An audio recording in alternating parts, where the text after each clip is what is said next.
गृहस्थी की आवश्यकता पूरे समाज और देश को है, जिससे व्यवस्था बनी रहे, लेकिन गृहस्थ आश्रम और उसमें होने वाले व्यवहार, कर्म, भजन में बाधा क्यों देते हैं?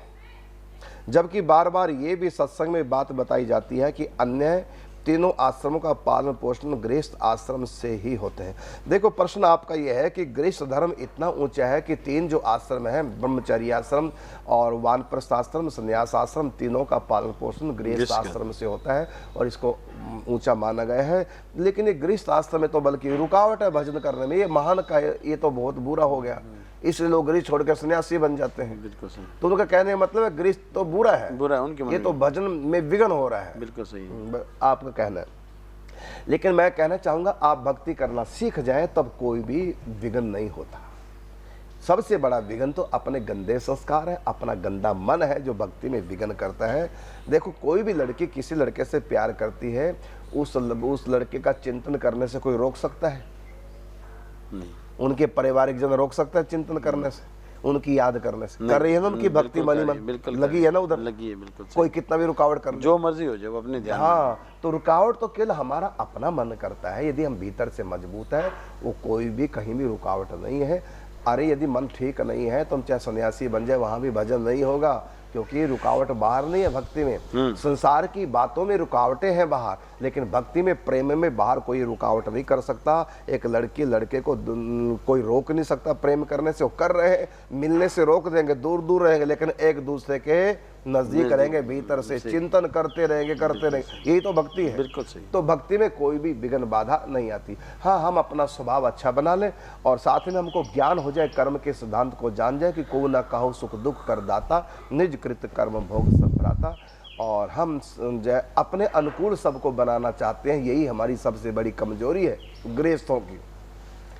हम चाहते हैं कि सब हमारे अनुकूल हो। मैं भक्ति करती हूँ तो घर में सब करे, मैं एकादशी करती हूँ घर में सब करे, मैं जब मर्जी सत्संग में जाऊं कोई रोके ना। ये तो सब बेवकूफी है, ऐसा नहीं सोचो। क्यों तुम्हारा कोई साथ देगा भक्ति में? और इसमें और दूरी बन जाएगी। हाँ। और अपराध भी, और फिर कोई साथ नहीं देगा, आपकी भक्ति खत्म हो जाएगी। अरे लड़की का कोई साथ नहीं दे रहा है तो लड़की का प्यार लड़के से खत्म हो जाएगा क्या?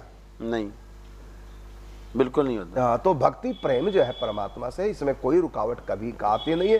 क्योंकि हमको नाम जप करना, कौन हमारे जीव को पकड़ सकता है? गृहस्थ में चिंतन करना भगवान का कौन पकड़ सकता है? काम करते करते नाम जप करो, कौन मना करता? कहाँ विघ्न बाधा है? कोई विघ्न बाधा नहीं है।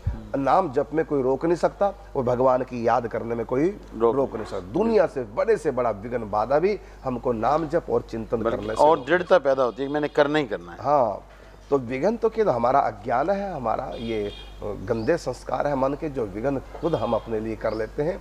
नहीं तो भजन में कोई भी विघ्न कर नहीं सकता। हाँ, कंठी में विघ्न कर दें, कंठी मत पहनो, कोई बात नहीं।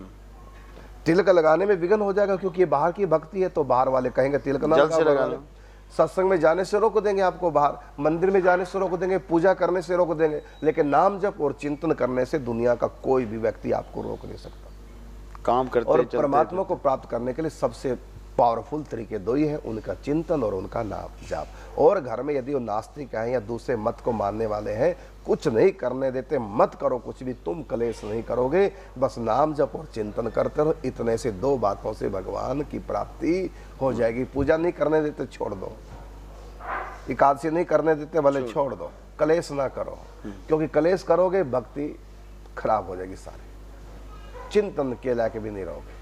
बस आप भीतर से मजबूत बने रहिए, नाम जप करते रहिए। माला से रोकेंगे तो मत उठाइए माला, बिना माला के अंदर लेते धारणा जो काम यदि आपका लगन है भगवान के प्रति और आप सचमुच में भगवान की प्राप्ति करना चाहते हैं, तो नाम जप और चिंतन के द्वारा आप भगवान को पा सकते हैं इसी जन्म में। चाहे आप कितने भी गृहस्थ में क्यों ना फंसे हो, हर समय काम करते हुए नाम जप कीजिए।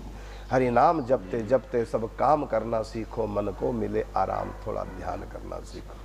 तो गृहस्थ में आप हैं तो कोई बंधन नहीं, कोई भी परेशानी नहीं। आप नाम जप चिंतन करते रहिएगा, गृहस्थ बन के भी आपको भगवत प्राप्ति हो जाएगी। आप कुछ कहने बीच में? मैं वही कह रहा था भाई, जैसे आप काम करो उसको भक्ति मान के, सेवा मान, ठाकुर जी सेवा मान के बर्तन मांज रहे हो, कुछ करके काम कर रहे हो, तो उसको वो तो आई है, जितने भी काम चिंतन करने के उसको धारणा मान ले।